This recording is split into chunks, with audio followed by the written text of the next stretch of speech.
नमस्कार दोस्तों, स्वागत है आप सब लोगों का आरपीएससी एग्ज़ाम्स यूट्यूब चैनल के एक और वीडियो में। साथियों, आज के इस वीडियो में अपन बुद्धि के सिद्धांतों को आगे बढ़ाएंगे।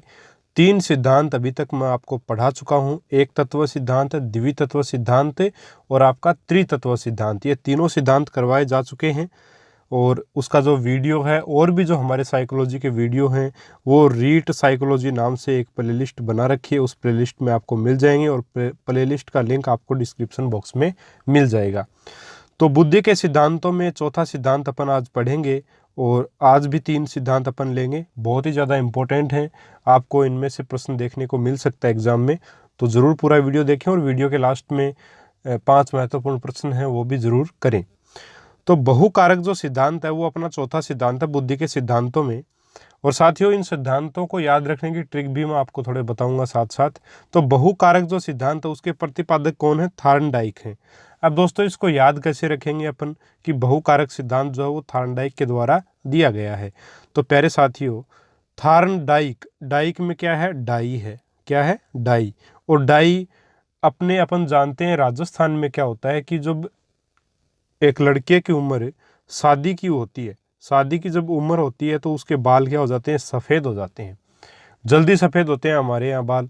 तो जब बाल जल्दी सफ़ेद हो जाते हैं तो वह शादी जब करेगा तो उसको डाई करनी पड़ेगी कि नहीं करनी पड़ेगी? तो उसको डाई करनी पड़ेगी। अब डाई करने के बाद वह क्या करेगा? शादी करेगा और शादी करके क्या लेकर के आएगा? घर में बहू लेकर के आएगा। तो शादी और बहू लेकर के आएगा। शादी कैसे की? डाई करके। तो याद क्या रखना है? बहुकारक सिद्धांत नाम आते ही बहू कौन लेके आया? थार्नडाइक लेके आया। क्या करके? डाई करके लेकर के आया। इस प्रकार से इस सिद्धांत को अपन याद जो है वो रख सकते हैं। ये इसकी ट्रिक है याद रखने की इसको। ठीक है साथियों, इसी प्रकार आप अपनी तरफ से भी ट्रिक बना के इसको याद कर सकते हो या इस ट्रिक के माध्यम से भी इसको याद रख सकते हो। ठीक है साथियों, आगे देखते हैं। बुद्धि के 6 तत्व बताने के कारण इस सिद्धांत को बहुकारक सिद्धांत कहा गया। 6 कारक कौन कौन से बताए? एक तो आंकिक, एक शाब्दिक, एक दिशा योग्यता, एक तर्क योग्यता, एक स्मृति योग्यता और एक भाषण योग्यता। यानी कि इस सिद्धांत में कहा गया थार्नडाइक के द्वारा कि बुद्धि जो है उसमें 6 कारक होते हैं या एक प्रकार से 6 योग्यताएं होती हैं। पहली योग्यता आंकिक यानी अंकों को हल करने की योग्यता। फिर शाब्दिक, शब्दों के अर्थ जानने की, कहाँ क्या शब्द यूज में लेना है, इसकी योग्यता। दिशा का ज्ञान बुद्धि में होता है। ठीक है, बुद्धि के माध्यम से दिशा का ज्ञान होता है। तर्क व्यक्ति बुद्धि की सहायता से ही करता है। स्मृति यानी याददाश्त जो बुद्धि के कारण होती है। भाषण योग्यता, बोलने की जो क्षमता है वो भी उसकी बुद्धि के कारण होता है। तो ये बुद्धि के जो 6 तत्व है जो थार्नडाइक के द्वारा बताए गए और इन 6 तत्वों को आपको याद जो वो रखना है। ठीक है, एक है आंकिक, आंकिक से जोड़ दीजिएगा तार्किक। ठीक है, शाब्दिक से जोड़ लीजिएगा भाषण योग्यता और साथ ही शाब्दिक से ही आपकी स्मृति योग्यता, क्योंकि भाषण स्मृति की सहायता से भाषण याद करके देना पड़ता है और याद करना यानी स्मृति में रखना। तो शाब्दिक, स्मृति और भाषण को जोड़ लीजिएगा और आंकिक और तार्किक या तर्क योग्यता एक ही बात है, जोड़ लीजिएगा और दिशा योग्यता को एक अपन इस प्रकार याद रख सकते हैं। तो ये 6 के 6 कारक भी अपने को ऐसे आराम से याद हो जाएंगे।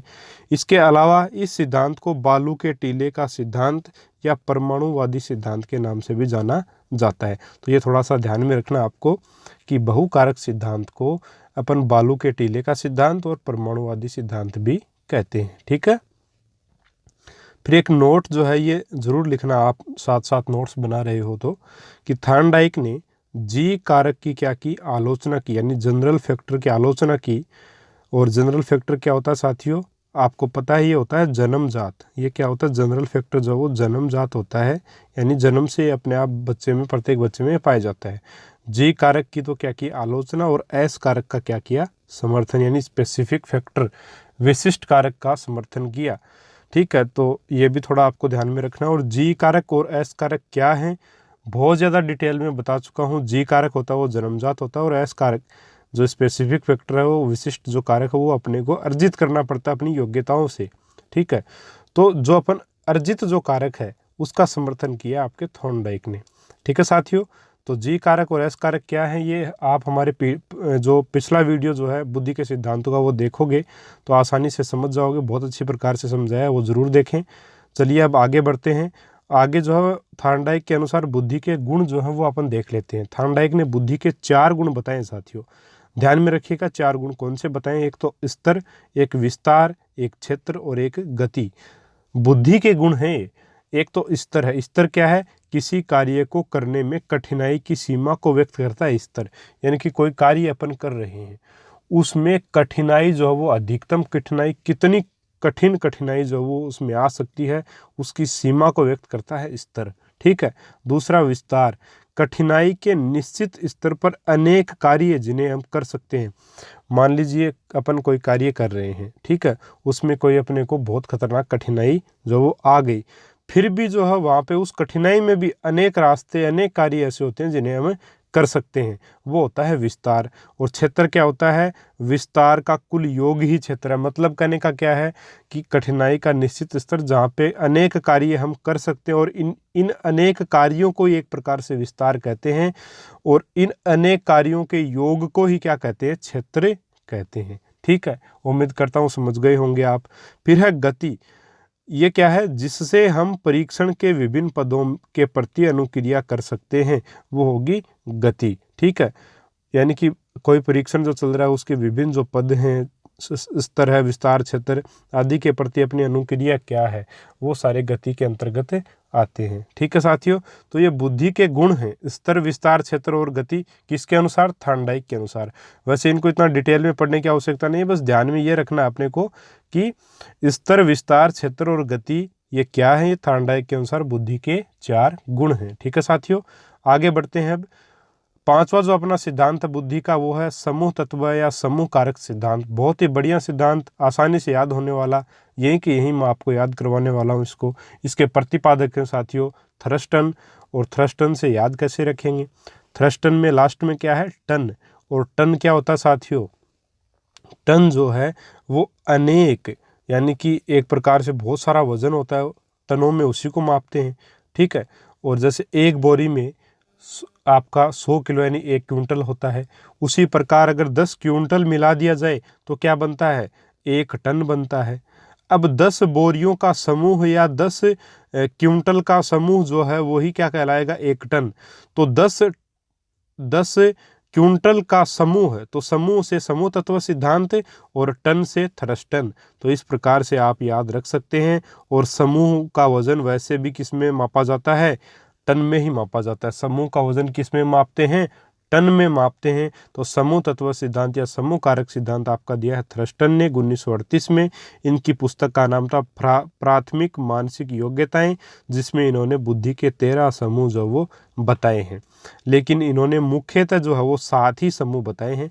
वैसे 13 बताए हैं, लेकिन मुख्य रूप से अपने को ध्यान में सिर्फ 7 रखने हैं कि 7 ही समूह जो है इन्होंने बुद्धि को 7 जन्मजात योग्यताओं का समूह बताया है। ये वैसे तो 13 समूह बताए, लेकिन जो बुद्धि को इन्होंने 7 जन्मजात मुख्य रूप से जो वो 7 ही बताएं, तो 7 ही अपने को ध्यान में रखना है। ठीक है, ये तो आपकी जनरल नॉलेज के लिए मैंने आपको बता दिया। बाकी इन्होंने बुद्धि को 7 जन्मजात योग्यताओं का समूह बताया है, जिसमें 7 जन्मजात योग्यताओं में कौन कौन से देखिए। एक तो प्रेक्षण योग्यता। प्रेक्षण योग्यता क्या है? किसी भी चीज़ को गहराई से समझने की जो क्षमता होती है वही होती है प्रेक्षण योग्यता। तो ये एक जो है योग्यता है बुद्धि की। ठीक है, प्रेक्षण योग्यता। दूसरी अंक की योग्यता, अंकों को हल करना, गुणा भाग सीखना, ये भी सारे के सारे क्या है? बुद्धि की योग्यता है। तो ये बुद्धि की योग्यता में ही आएगा। दूसरा शाब्दिक योग्यता, शब्दों के चयन से संबंधित चिंतन करने की योग्यता, यानी कि बोलते समय किस शब्द का प्रयोग मैं करूं कि अगला ज़्यादा प्रभावित हो, इस चीज़ के ऊपर चिंतन करने की जो योग्यता है वो शाब्दिक योग्यता हो जाएगी। फिर है तार्किक योग्यता, तर्क करने की योग्यता। वही बात है ना कि अपनी बात को किस लहजे में किस तरीके से कहा जाए कि अगले को अच्छी प्रकार से समझ में आ जाए, तो वो होगी आपकी तार्किक योग्यता, तर्क करने की योग्यता। कोई जो है एक प्रकार से अपन देखते हैं राजनीतिक रूप से जब तर्क करते हैं व्यक्ति, तो जिसको नॉलेज होता है वो अपनी बात को तर्क के साथ रखता है, सबूत के साथ रखता है, तो उसकी बात को जो ज़्यादा तवज्जो दी जाती है। तो तार्किक योग्यता का होना आवश्यक है। फिर है स्मरण योग्यता, ये वही स्मृति योग्यता हो गई एक प्रकार से, यानी याद रखने की क्षमता। यह भी बुद्धि का ही गुण है। फिर है वाक। वाक योग्यता क्या होती है? बोलने की क्षमता। किसी व्यक्ति को कहीं भी खड़ा कर दो, बहुत शानदार तरीके से बोलते हैं और जो है मोटिवेट करते हैं लोगों को, तो वो योग्यता हो गई। फिर है पर्यवेक्षण योग्यता। अब साथियों ये पर्यवेक्षण योग्यता क्या है?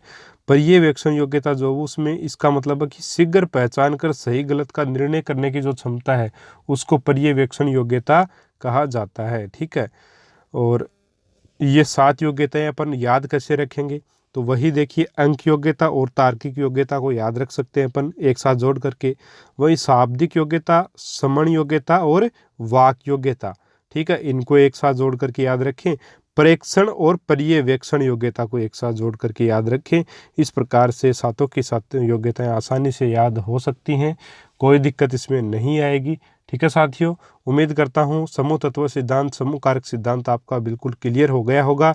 एक थोड़ा सा नोट और लगा के याद रखना है कि बुद्धि को जन्मजात योग्यताएं बताने के कारण बुद्धि को इन्होंने कितनी जन्मजात योग्यताओं का समूह माना है? 7 जन्मजात योग्यताओं का समूह माना है।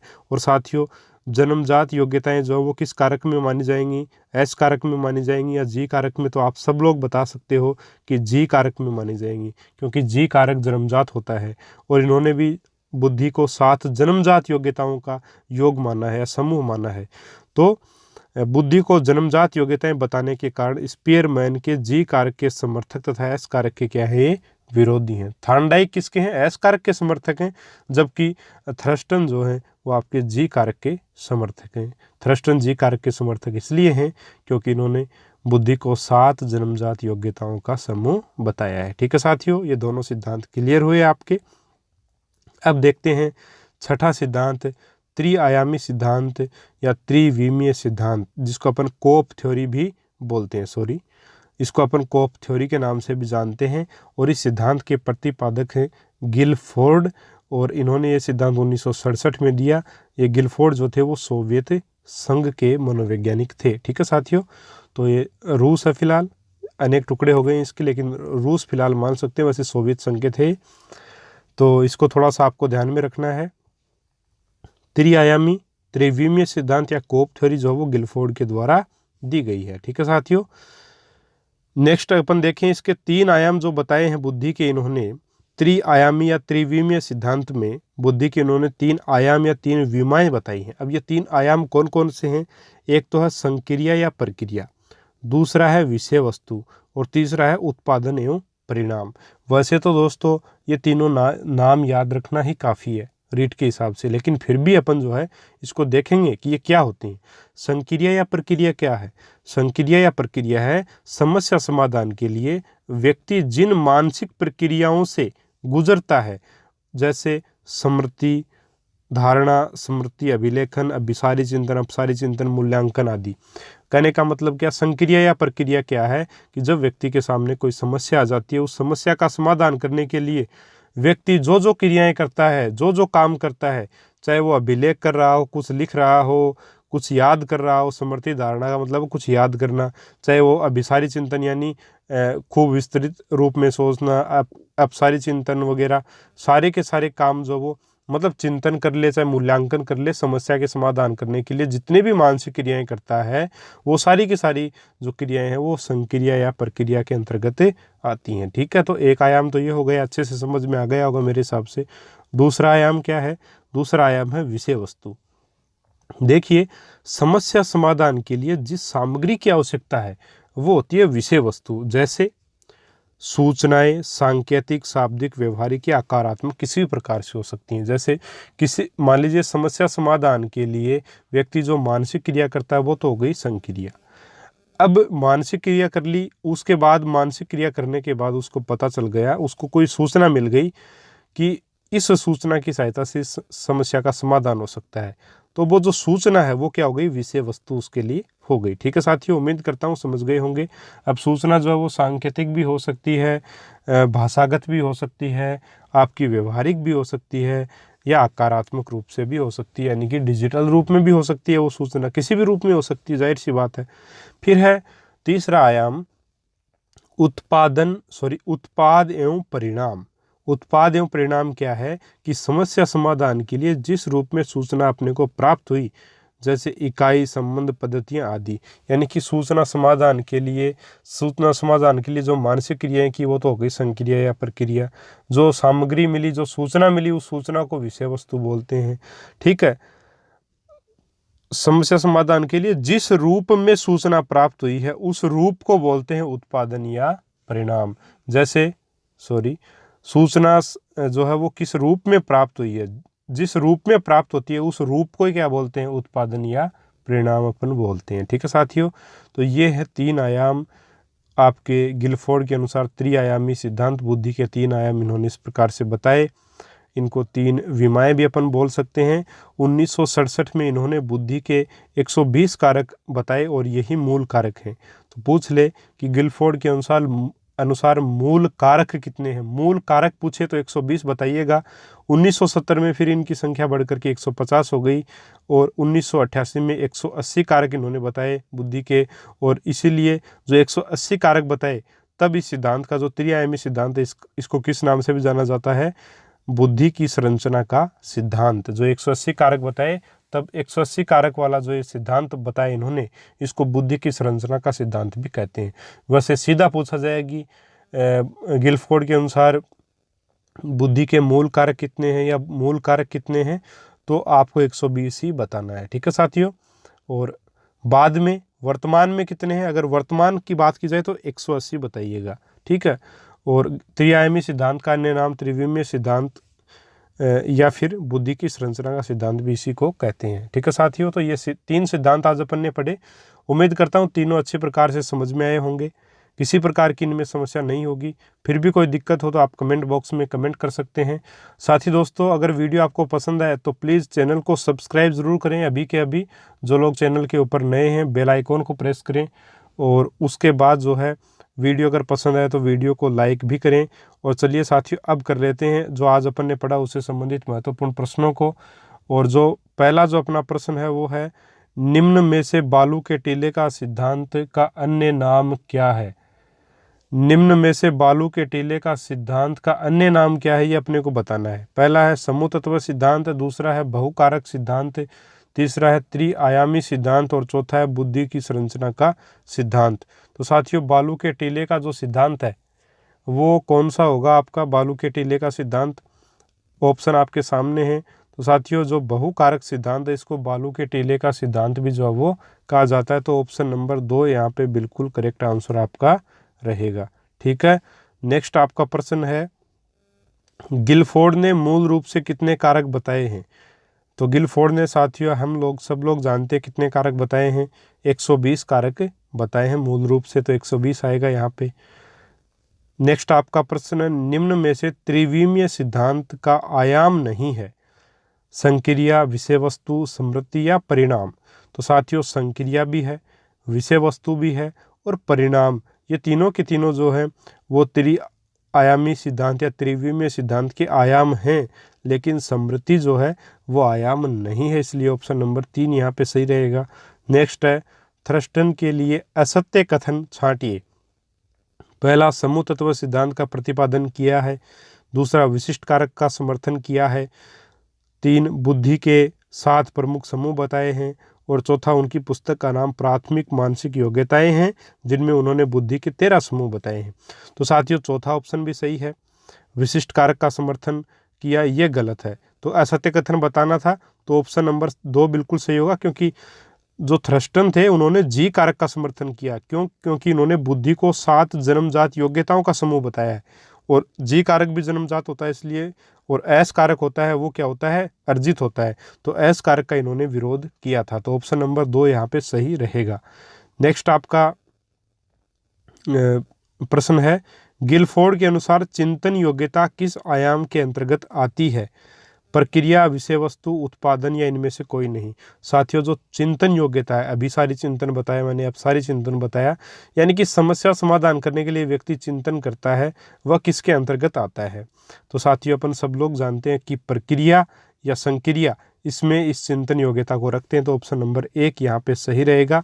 इस प्रकार से साथियों अपने 5 प्रश्न संपन्न होते हैं और 5 में से आपके कितने प्रश्न सही हुए कमेंट करके ज़रूर बताइएगा। और वीडियो पसंद आए तो अभी के अभी लाइक ज़रूर करें वीडियो को, और चैनल पर नए हैं तो सब्सक्राइब करें, बेल आइकॉन को प्रेस करें, इसके बाद ऑल नोटिफिकेशन पर क्लिक करें ताकि हमारे सारे वीडियोज़ की नोटिफिकेशन आपको मिल सकें। ऐसे ही वीडियोज़ मैं आपके लिए लेके आता रहूँगा। मिलेंगे अगले वीडियो में एक और नए टॉपिक के साथ। तब तक के लिए जय हिंद, जय भारत, राम राम।